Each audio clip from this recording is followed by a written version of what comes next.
Oi, gente, tudo bem com vocês? Sejam muito bem-vindos a mais um episódio desse podcast maravilhoso que se chama Novos Começos. E eu tenho certeza que a história de hoje vai aquecer seu coração também, como todas essas outras, né? Então vamos lá, se prepare porque a gente já vai começar. Pois é, gente, hoje está conosco a Cibele. Seja bem-vinda, Cibele. Obrigada, pastora. É uma honra estar aqui essa tarde. A honra é toda nossa. Obrigada a você por ter vindo, por estar aqui. E o nosso objetivo aqui é contar um pouquinho, né, dos novos começos e tantos testemunhos que você tem, mas a gente gosta de começar do começo. Como é que a Cibele encontrou Jesus? Como é que foi o seu começo com o Senhor? Então, eu me lembro que a primeira vez que eu ouvi sobre o Evangelho de Jesus, eu tinha em torno de 5 anos de idade. Uau! E a minha família era católica e uma vizinha minha bateu no portão da minha casa e pediu para minha mãe deixar ela levar eu e meus irmãos numa festa que estava tendo na igreja para crianças, ministério infantil. E a minha mãe, com muito medo, né, mas conhecia a vizinha, deixou. E ali eu tive o primeiro contato com uma igreja cristã evangélica. E foi uma festa linda que eu nunca me esqueci. A semente foi plantada ali no meu coração. Eu lembro até dos louvores que ali tocaram. Olha que legal. E eu fiquei assim encantada. Só que só foi aquele dia. Depois a minha mãe continuou na religião que ela servia. E depois, com 17 anos de idade, essa semente foi florescer. Olha só, e eu tive legal, um encontro real com o Senhor Jesus, junto com o meu noivo, na época, que hoje é meu marido, né, o Ricardo. E ali nós tivemos a oportunidade de conhecer juntos Jesus e nós nos apaixonamos por Jesus logo assim que nós conhecemos a palavra de Deus. Uau. Foi num momento muito difícil da vida dele, né, que ele estava passando com a sua família. E ali um pastor nos convidou para ir para uma igreja pequenininha, numa garagem. E ali nós tivemos um encontro com o Senhor, nos batizamos e nunca mais largamos de Jesus. Glória a Deus. Você vê, né? Às vezes as pessoas falam, é criança, não entende. A sementinha está plantada, né? Exatamente. E ela floresce. Glória a Deus. Nossa, vocês começaram a namorar bem cedo, então, com 17 Sim, anos. Foi o meu primeiro emprego. Uma professora minha gostava muito de mim e ela falou, eu estava procurando o primeiro emprego, ela falou, eu conheço onde eu trabalho, está precisando de uma vaga de auxiliar administrativo. Eu vou te levar lá e o meu patrão, se ele gostar de você, você vai trabalhar conosco. Eu falei, beleza, aí fui. Quando eu cheguei lá nesse lugar, ele era o filho do patrão. E aí ele olhou pra mim, eu olhei pra ele, já tipo assim, todo mundo eu cumprimentei com um beijinho no rosto, mas o Ricardo não, eu só dei a mão e tipo assim, meu Deus, o que acontece aqui que eu não tô entendendo? E aí nós começamos a namorar depois de uns 6 meses, namoramos escondido 1 ano, porque a gente tinha medo do pai dele descobrir. Sim. Eu tinha 14 para 15 anos. Nossa. Era meu primeiro emprego. E aí eu não podia, né, perder o emprego. Eu falei, se não dá certo, eu vou perder o emprego. E aí depois de 1 ano nós conversamos com os pais deles e aí a gente até hoje já vai mais de 28 anos. Uau, que bênção, glória a Deus. É tão bom, né? Quando isso acontece, quando a pessoa tem o privilégio, né, de ter seu primeiro namorado, poder casar e dar certo, né? É Quem nos assiste sabe, eu sempre falo isso, eu não recomendo ninguém casar muito cedo, né? Sim. Não é uma coisa muito delicada, né? Uma decisão para a vida. Não é tipo assim, vou comprar esse carro, não gostei, vou trocar. Não, é uma aliança, né? E, Cibele, vocês têm uma vida ministerial. Como é que foi, então, a partir daí, essa caminhada com o Senhor até chegar nessa questão de estar à frente de um ministério? Como é que foi esse processo, esse percurso?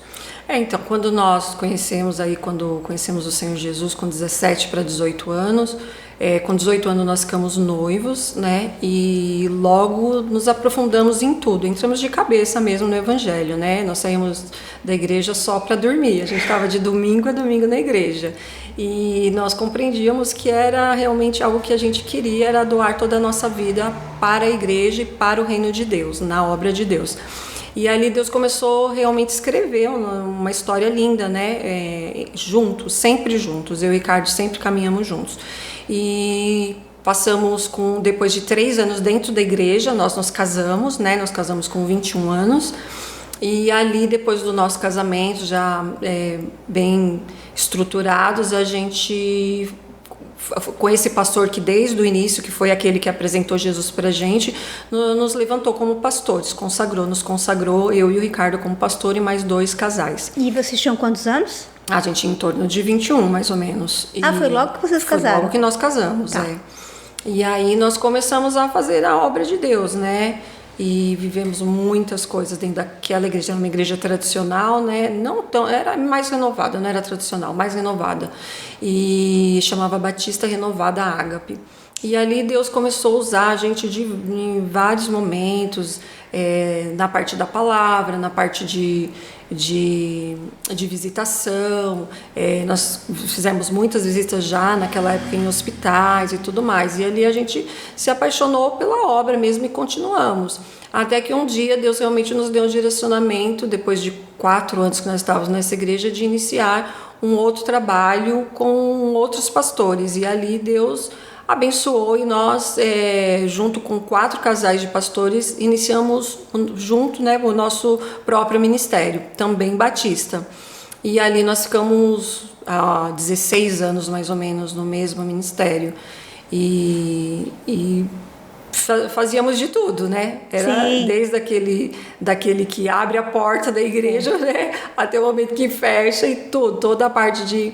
Eu fui cuidar das crianças, fui ser pastora, né, ali com o Ministério de Infantil. Eu trabalhei muito tempo com criança. O Ricardo sempre ficou à frente do Ministério da Palavra, mas a gente fazia de tudo, desde estar ali no ministério que nos era, né, que nos deram como responsabilidade, como tudo que tinha que fazer. Na verdade, as pessoas às vezes veem o dia a dia de uma igreja e muitas vezes não imaginam, né? Principalmente quando a gente começa, o quanto a gente tem essa necessidade de fazer tudo. Eu lembro quando nós começamos também o ministério, a gente chegava bem mais cedo, porque a gente tinha um lugar que era emprestado, né? E aí tinha um monte de cachorro, daí a gente tinha que chegar antes para prender os cachorros, para tirar a sujeira dos cachorros, né? E deixar tudo pronto. Então, assim, são coisas que as pessoas normalmente nem imaginam que tem na rotina, nos bastidores de uma igreja, né? Exatamente. E aí vocês ficaram 16 anos lá naquele ministério. Exatamente, 16 anos, mudamos várias vezes de prédio, né? Teve uma época que nós não tínhamos condições de pagar o aluguel, então nós fazíamos culto em salão de festa. Então nós montávamos a igreja todos os dias e desmontávamos todo dia e guardávamos todas as coisas da igreja num vizinho que ficava do lado desse salão de festa, né? Então nós passamos assim coisas por momentos muito desafiadores lá. E só que assim, todo o tempo a gente viu assim a mão de Deus, foi crescendo, uma igreja que cresceu bastante, teve muitas salvações de vidas, teve assim muitos milagres a gente viveu juntos ali, a gente viu coisas assim sobrenaturais realmente acontecendo lá. E eu falo que teve muita luta, foi um ministério que nós sofremos sim, porque, como você falou, era por exemplo, um dia chuvoso, vazava dentro mais, caía água mais dentro do que fora, e a gente tinha que secar tudo antes do culto começar. Nós lavávamos o banheiro, nós cuidávamos comprávamos todo o material, lanchinho para as crianças, tinha que preparar uns cultinhos, né? Quando tinha um evento grande, a gente sempre fazia evento com casais, evento com mulheres, evento com as crianças, evento com viagens, né? De encontro de casais. A gente sempre participou de tudo, né? Tinha os pastores, claro, que nos ajudavam, tinha equipe de diaconatos, tal. Sempre teve um suporte, mas em tudo nós estávamos presentes. Em todo o tempo a gente fazia todo mundo junto. Isso em São Paulo? Isso em Santo André, no ABC. E aí, o que aconteceu que vocês acabaram saindo do ministério? Ou, foi a mudança de cidade? O que aconteceu? Na verdade, assim, por conta do meu problema de saúde que já vinha se arrastando há alguns anos, a gente estava orando porque a gente percebia que o nosso tempo tinha dado ali naquele ministério, né? E a gente orou muito, alguns meses, né? E o Ricardo com a confirmação, né, daquilo que Deus estava colocando no nosso coração, ele recebeu uma proposta de emprego na mesma época a trabalhar em Extrema. E aconteceram muitos sinais que realmente Deus nos mostrou que era tempo de nós virmos para cá. Sim. Mas em primeiro lugar, o Ricardo queria vir por conta da minha saúde, porque a gente chegou num momento em que não dava mais para mim estar à frente de um ministério. Com certeza. E como é que foi essa questão aí da sua saúde, Cibele? O que aconteceu? Em que momento que você descobriu? Como que foi isso? Então, eu comecei tava tudo bem, assim, correndo tudo bem, claro, né, com muitas demandas, como você como pastora sabe, né, o que o ministério requer da gente, muita renúncia, né, a gente trabalhava demais, e eu acho que o meu corpo ele já estava dando sinais, né, por tudo que eu estava passando. Para você ter uma noção, eu cheguei a ter 14 desmaios dentro da igreja. Meu Deus. Né? Então eu estava já muito... Meu corpo estava gritando por socorro. E ali, realmente... Mas você não percebia isso? Porque assim, o que eu vejo é que às vezes a gente... tá cansado, mas a gente vai, né? Percebe que não tá muito bem, mas a gente vai. Isso a gente faz no geral. Mas tem uma hora que você fala, opa, não, peraí, esse cansaço não é normal, né? Esse desmaio não é normal. Não teve algo assim que te chamou a atenção? Sim, eu cheguei em alguns médicos na época, só que assim, nada que eles, né, levantassem assim de importante. E foi como eu falei aquele dia no culto de mulheres, uma ginecologista usada por Deus mesmo, que eu creio, que falou que eu estava com estresse muito, né, muito forte, que uma hora meu corpo ele ia gritar por socorro. E realmente chegou um momento, né, que ele começou a dar sinais. Só que assim, como eu nunca tive problema de saúde, né? Eu tinha quando era pequena, como qualquer criança, mas nunca tive. Então eu não comecei a dar muita importância. Eu fui no médico, fui no cardiologista, o cardiologista falou: não, isso não é nada, deve ser alguma coisa na pressão arterial, que às vezes está dando uma queda aí e tal. Fiz alguns exames, não constou nada e vida que segue. Sim, é assim mesmo. E a gente não acaba dando importância. Foi aí que um dia, a primeira vez, mas eu acho que tudo é o tempo de Deus, eu falo que tem mal que vem para bem, e é isso, não tem jeito, ele transforma toda maldição em bênção, né? Sim. E eu, num dia muito ensolarado, estava super bem, fui buscar o Vinícius, peguei meu carro e fui buscar o Vinícius na escola, e ele era pequeno, cheguei na porta da escola, eu tive um primeiro desmaio, assim que eu desliguei o carro, né? Já foi aí um livramento, né? Porque sim, com certeza. Podia ter desmaiado dirigindo, sim, né? E ali eu tive mais 3 desmaios até o Ricardo chegar, porque o Ricardo trabalhava 2 quarteirões da escola do Vinícius, lá em Santo André. E entre chegar ao resgate ele chegava mais rápido. E o hospital era tipo um quarteirão da escola, era tudo muito perto. Deus abençoou até isso.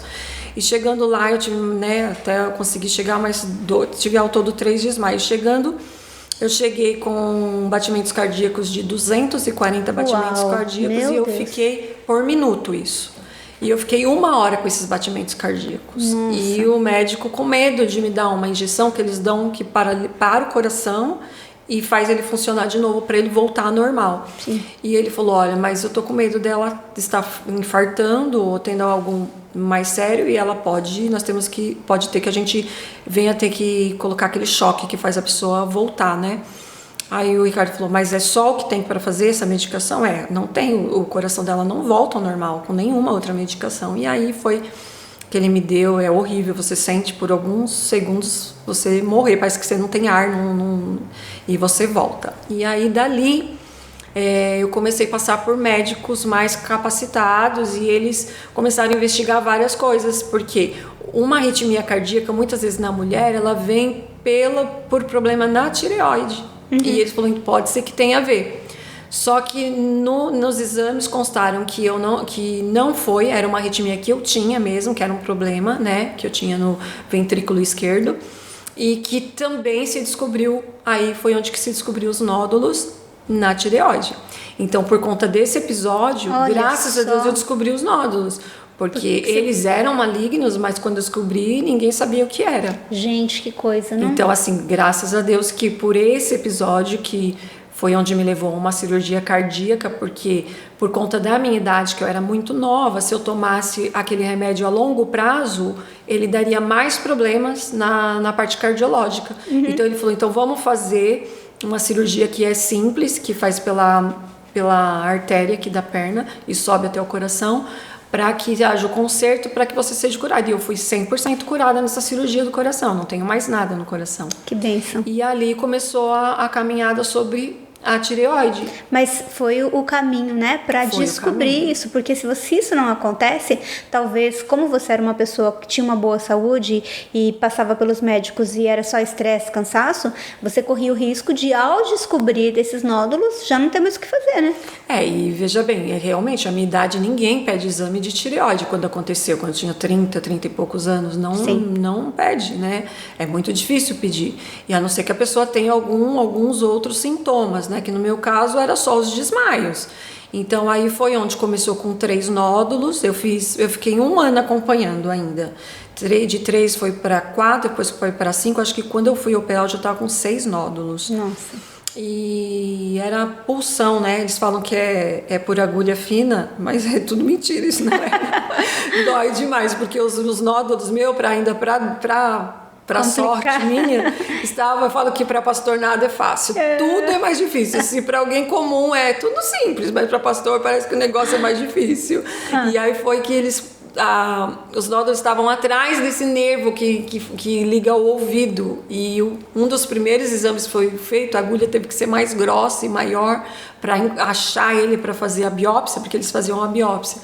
Eu fiquei 3 meses com dor de ouvido. Nossa. Porque encostou. Então era assim, não era fácil. Eu fiquei 1 ano fazendo, cheguei a fazer acho que 5 de uma vez, 5 a pulsão. Até que o meu médico falou assim: Sibeli, você que sabe, você quer continuar a fazer, a gente fazer o controle, ou já vamos operar logo? Aí eu falei assim: olha, eu vou orar e a próxima consulta eu falo. Aí quando eu fui orar, Deus falou assim: filha, agora é a hora de operar. E no meu coração eu já sabia que era, Deus já tinha falado para mim que era. E o médico, ele tinha certeza que não era. Ele falava assim: olha, vamos fazer, mas eu acho que não tem nada maligno aí. Mas o meu coração, Deus já tinha preparado que era algo que tinha que ser tirado naquele momento. E realmente foi. Quando eu fui buscar, fiz a cirurgia, uma cirurgia lá no Instituto do Câncer, em São Paulo. Quando eu fui buscar a biópsia, ele olhou para o meu esposo, abriu o exame, olhou para mim, falou assim: rapaz, não é que essas mulheres têm um feeling, né? Aí ele falou: por quê? Pois ela falou que era hora de operar, e era hora mesmo, porque apareceu um carcinoma aqui, e realmente era maligno. Se não tivesse tirado, ia ter que fazer esvaziamento cervical, ia ser uma cirurgia muito mais complexa, e foi uma cirurgia muito simples. E ali foi onde, da parte do câncer, naquele momento, foi tudo tranquilo. Aos olhos do médico eu estava curada já, né?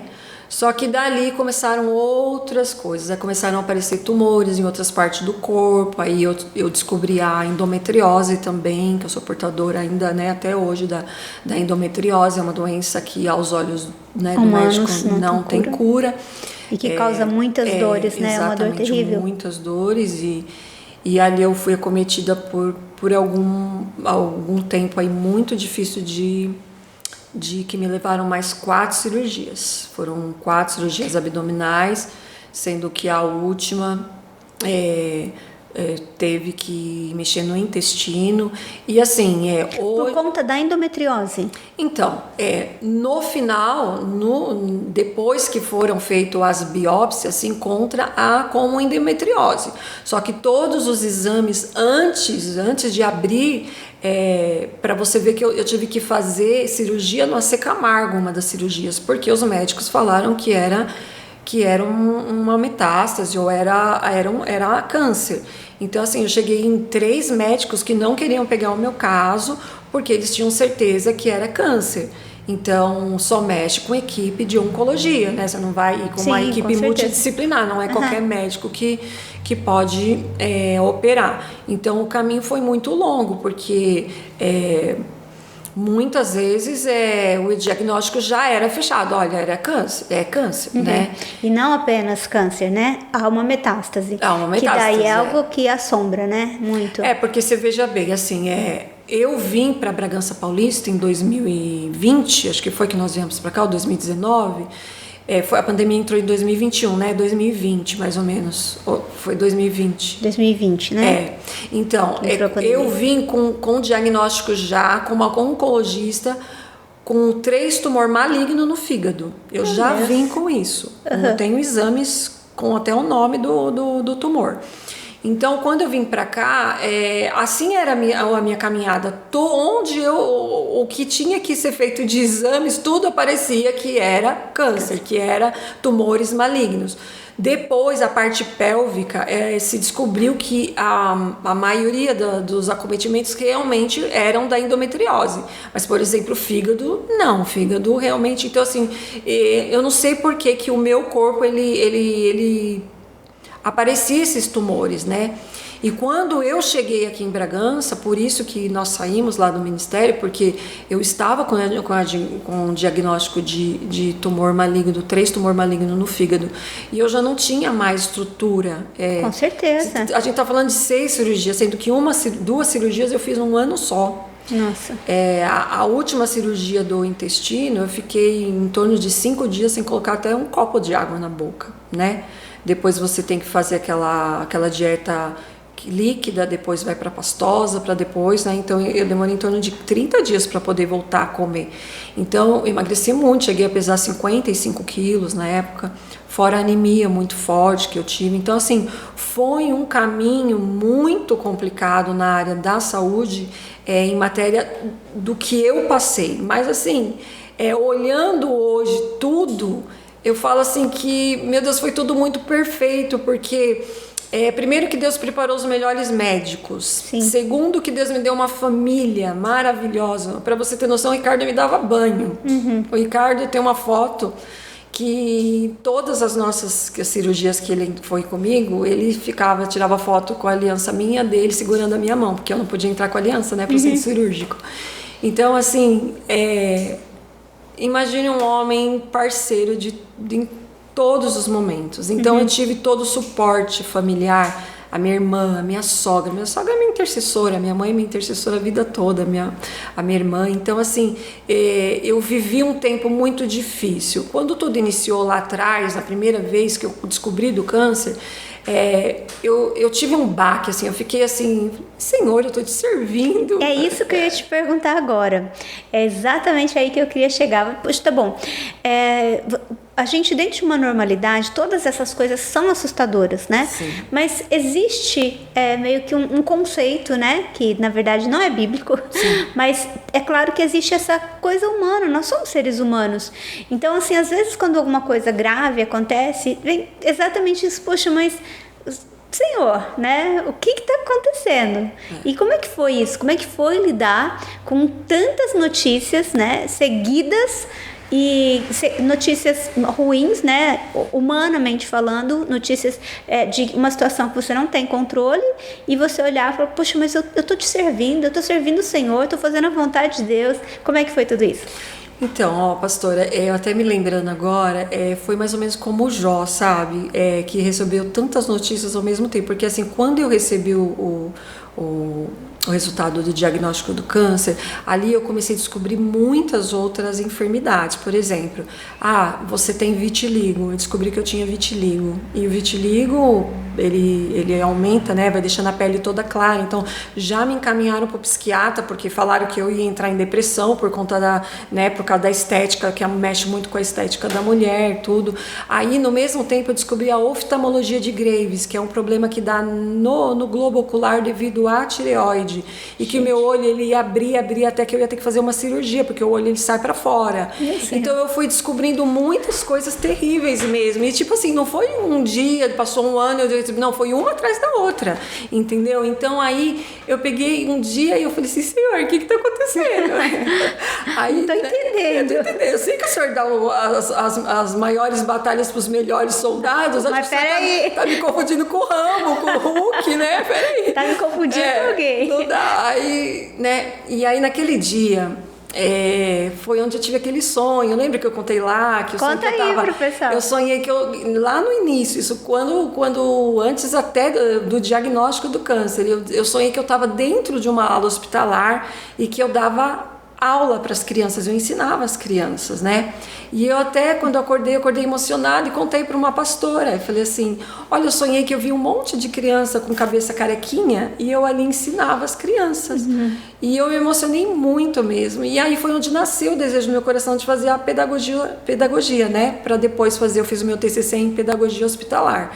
E ali, naquele momento, quando eu comecei a viver esses diagnósticos, esse sonho ele me norteou, porque eu entendia que a minha dor era parte de um propósito, sabe?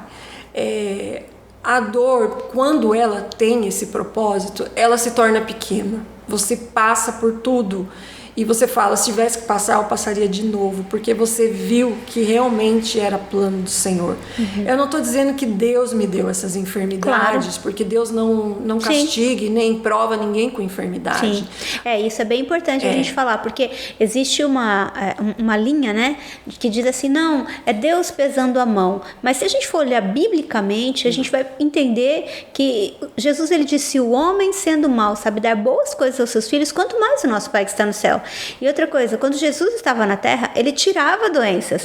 Então, assim, como que Deus coloca e Jesus tira? Então, o que a gente percebe, na verdade, e a gente tem que entender, é que quando nós estamos nessa terra, nós estamos com um corpo, né, que ele é sujeito a coisas que estão relacionadas a essa terra. Um corpo sujeito à enfermidade. Nós vemos que o mundo jaz no maligno. E acontece isso também, que você falou e que é muito comum. Nós temos as consequências. Muitas vezes a gente não percebe o que nós estamos plantando no nosso corpo. Às vezes comemos mal, às vezes temos um estresse muito grande e um dia a fatura chega. Isso é fato, né? E é muito mais cômodo a gente colocar a conta no Senhor e dizer que Deus mandou, que Deus pesou a mão, do que a gente parar e fazer essa pergunta, né? E eu acredito sim que o Senhor, ele, embora eu também acredito que Deus, ele não coloca isso no ser humano, mas eu acredito que ele caminha conosco, ele transforma esse momento em algo que acaba sendo para o nosso aprendizado, para nos aproximar dele, para glorificar o nome dele, né? Eu acredito que toda luta que o Senhor nos permite passar, porque se não cai uma folha da árvore sem a sua permissão, então Ele nos permite. Eu costumo dizer que ali a gente está sendo habilitado para viver um ministério. E ali Deus me habilitava, né? Naquele tempo Ele começou a me habilitar para viver isso. Porque é muito diferente falar de dor e viver uma dor, né? Sem dúvida. Então, assim, aí um dia eu estava orando quando eu descobri tudo isso, e eu lembro que uma vez eu andava no shopping, quando eu soube tudo, foi quase num dia que eu recebi quase 3 diagnósticos. Eu andava no shopping e eu não conseguia sentir o chão do shopping, sabe? É como se eu estivesse assim, em choque. Eu falei, o que está acontecendo? Né? Porque até então eu estava fazendo a vontade de Deus, estava fazendo a obra de Deus, estava renunciando à minha vida, deixando meu filho muitas vezes dormir lá no carro, né, para a gente poder estar ali cuidando da obra de Deus, ou deixando de às vezes fazer viagens, para estar cuidando da obra de Deus, e por amor, porque nós realmente amávamos e ainda amamos a obra de Deus, mas o porquê de tudo aquilo? E aí Deus falou muito forte ao meu coração, que eu podia escolher ficar numa cama de depressão, chorar e não querer lutar por aquilo, ou eu podia transformar toda aquela dor num testemunho da glória dele. Amém. Eu poderia alcançar vidas através daquilo, porque daquele momento ele ia estar me levando a lugares que eu nunca imaginava ir.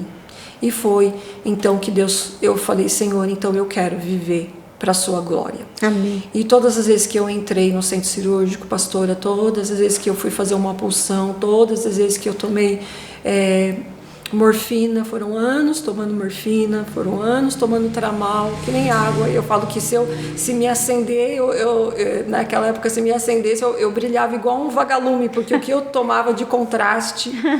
Então, assim, eu passei por coisas muito, muito invasivas. E eu pensava assim, se Cristo, ele suportou a cruz por mim, se ele aguentou tudo aquilo que ele aguentou, o que é para mim passar isso que eu estou passando? Mas eu falava, Senhor, eu só vou se for para a tua glória. Eu só vou passar se for para que vidas sejam alcançadas. E ali Deus começou a me enviar.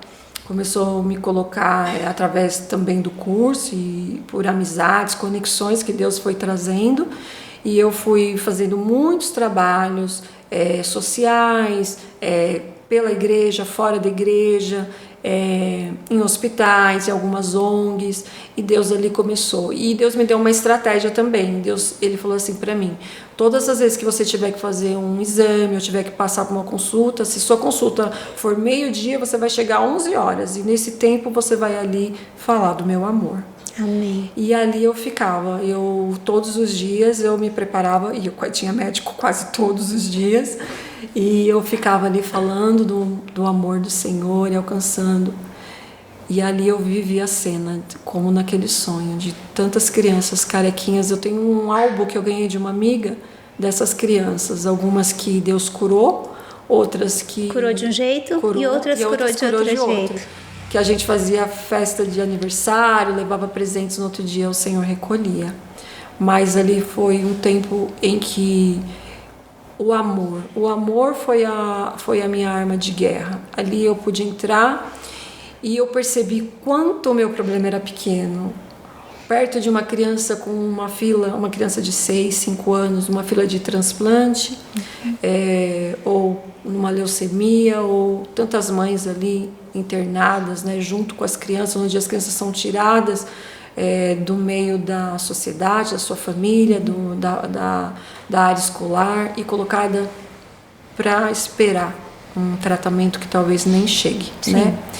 E ali eu pude viver essa experiência, e que eu fui muito forjada, porque eu falo que às vezes as pessoas me olham hoje, me veem, eu sou um pouco durona hoje na queda, sabe? Porque quando a gente entrava nos hospitais, as pessoas falavam assim pra gente: lá você tem que dar o seu melhor sorriso. Você não pode chorar com a tristeza de ninguém, você não pode, porque as pessoas já estão sofrendo lá dentro. Já não ia prestar pra mim, gente. Porque eu já tô chorando aqui, ó. Só dela contar. Eu falo que eu choro com os que choram, e só de contar eu já tô chorando. Já ia ter problema. É muito triste mesmo. Você sabe que quando eu saía daqueles hospitais, eu ficava uma semana com o cheiro do hospital na minha memória. Principalmente a ala de hemodiálise, né, que fala hemodiálise, é um ambiente muito gelado, muito frio, e um cheiro assim muito forte, e você vê a desesperança das pessoas ali, né? Então você tem que ir lá para levar a esperança, você tem que ir lá para levar a alegria.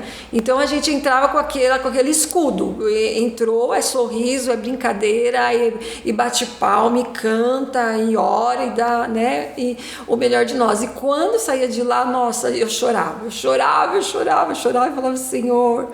E aí lembrava de cada rostinho e pedia para Deus curar, e pedia para Deus fazer o milagre. Muitas pessoas foram curadas, outras eu participei de enterro de mãe em cima do caixão, falando: Senhor, não leva o meu filho. E ali o Senhor levou, né? Ele foi curado, mas para a eternidade. Mas você vê uma mãe perder um filho de 21 anos e gritando em cima de um caixão, né? Para que Deus não levasse. Sim. É muito dolorido. Sim. Mas assim, foi um caminho que nesse tempo, eu abri um Instagram que chama Caminho de Milagres. Já anota aí, gente. 10 anos atrás. E ali também Deus me deu muitas conexões com pessoas. Na época ele é fechado, mas por quê? Porque eu só tinha contato com pessoas que estavam vivendo pelo processo do câncer. E ali um ajudava o outro, né? Um orava pelo outro, um dava força pelo outro. E eu conheci muitas amigas, tenho amigas até hoje que caminham comigo. Uma amiga que chama Carla, do Rio de Janeiro, uma amiga lá de Portugal, que chama só, que legal. Margarete, que uma noite ela estava bem, muito cansada, ela faz muito quimioterapia até hoje, ela é uma sobrevivente, né? E uma guerreira, e várias outras mulheres de Deus aí que Deus me deu a oportunidade de conhecer. E ali eu consegui conhecer também, e também pregar muito o amor de Deus na rede social, porque era algo novo para mim, que eu nunca tinha vivido, né? E assim, o meu testemunho alcançou muitas pessoas mesmo, a ponto assim de uma tarde eu estava orando,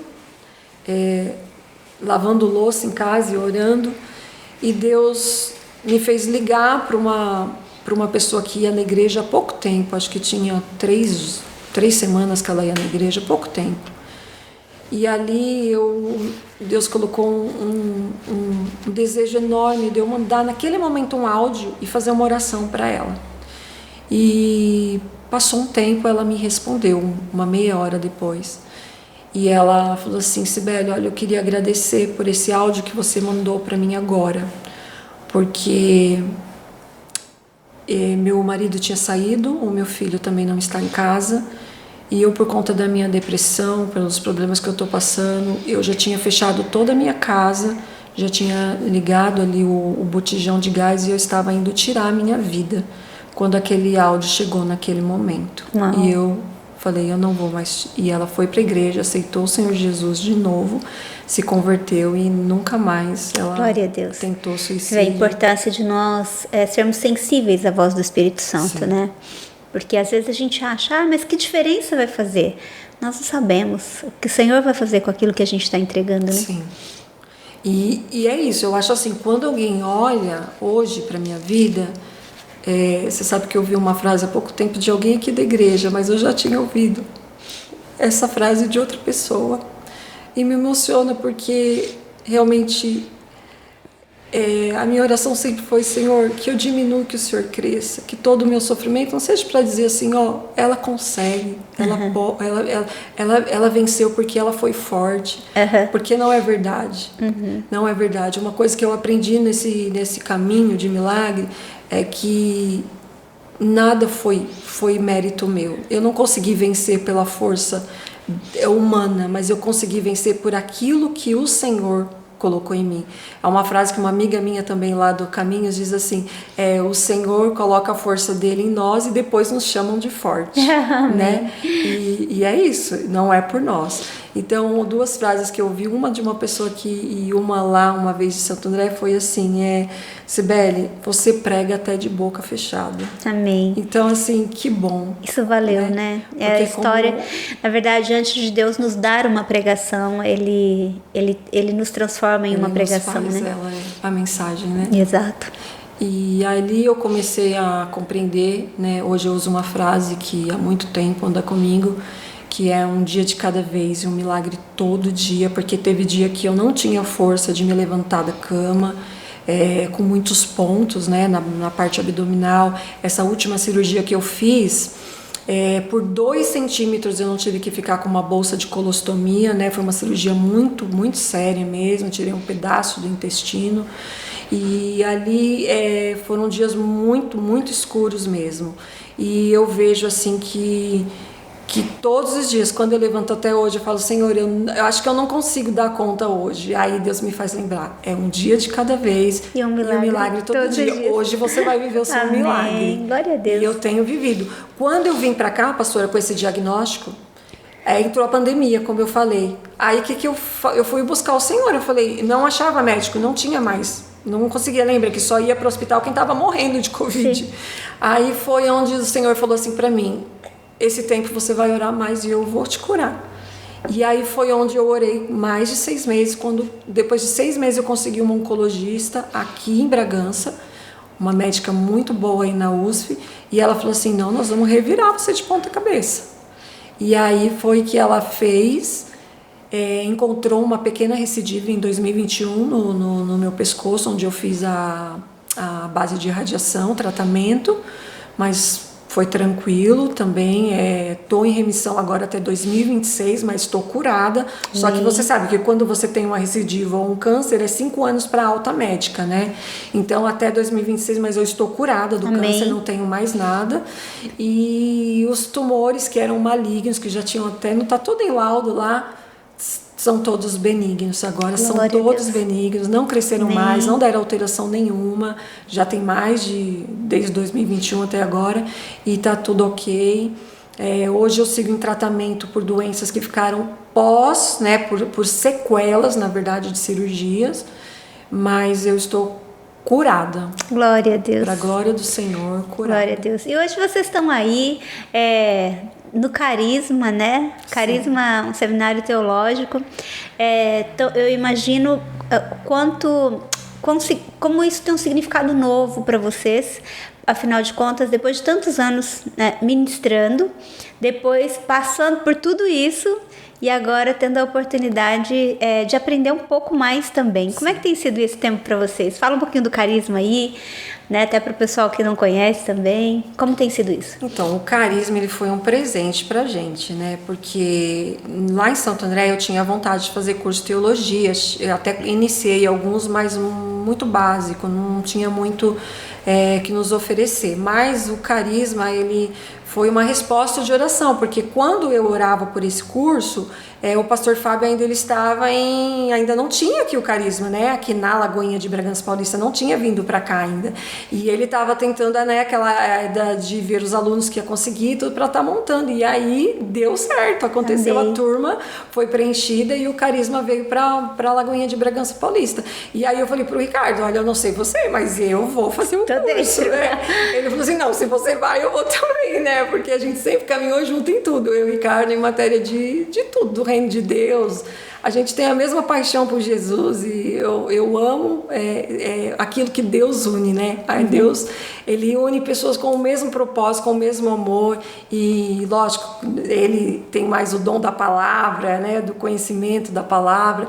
Eu já sou algo mais assim profético, algo que é mais a parte realmente da fé, de buscar, da oração, da intercessão. Então, assim, é muito bom caminhar junto naquilo que Deus nos chamou. E o carisma tem sido assim, um divisor de águas na nossa vida, tem nos feito aprender, amadurecer e ver o quanto nós precisamos ainda ser triturados pelo Senhor, amassados. É um processo para a vida, né? Isso. Então, é isso que eu perguntei isso justamente porque às vezes algumas pessoas elas acham assim, não, eu já sou pastor, não, eu já... Gente, mas o Senhor, ele nos convida a aprender o tempo todo.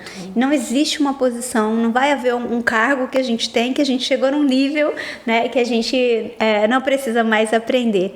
E aí tem o Vini nessa história toda, né? Nosso tecladista aqui da igreja e até a Cibele estava contando aqui que ele não era bem o que ele queria no começo, né? Tocar teclado. Não era. Como na época o pessoal do louvor saiu da igreja, lá teve um problema com o pessoal do louvor lá, né? Em Santo André.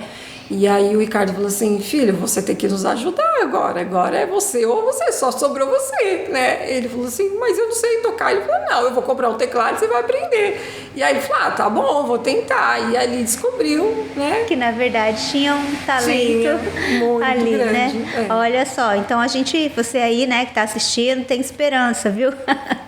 Glória a Deus.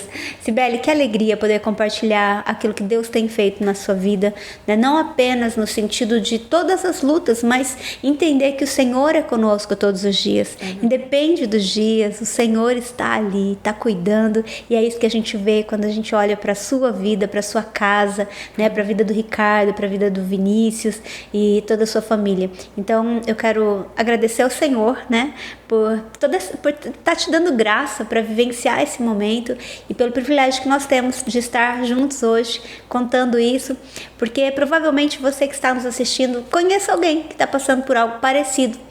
E então eu quero te pedir, compartilhe esse vídeo com alguém que às vezes está sem esperança nesse momento. Já segue o Insta, repete o Insta aí para nós. Caminho de Milagres. Caminho, no singular, Caminho de Milagres. Você vai encontrar a Cibele lá e de repente aquilo que você está passando, você vai conversar com alguém que teve uma experiência parecida e a gente saber que o Senhor é conosco todos os dias, né? Eu falo que eu queria deixar só essa frase, né, que é um texto bíblico que diz assim que nenhum dos planos do Senhor podem ser frustrados, né? Sim. Então, tudo na vida da gente tem um plano e um propósito, e tanto para o bem como para o mal, e com o nosso Deus é vencer ou vencer. Amém. Não tem como. Versículo de Jó, né? Eu bem sei que tudo podes e nenhum dos teus pensamentos podem ser frustrados. Jó, capítulo 42. Exatamente. É isso aí, gente. Espero que vocês tenham gostado. Cibele, muito obrigada por ter vindo, por poder compartilhar e que o Senhor continue te fortalecendo e te atraindo cada dia mais para o centro do coração dele. Amém. Então, já sabe, já pedi para você compartilhar esse vídeo com o máximo de pessoas que você puder. Eu tenho certeza que isso vai edificar a vida de alguém. E até o nosso próximo episódio de Novos Começos.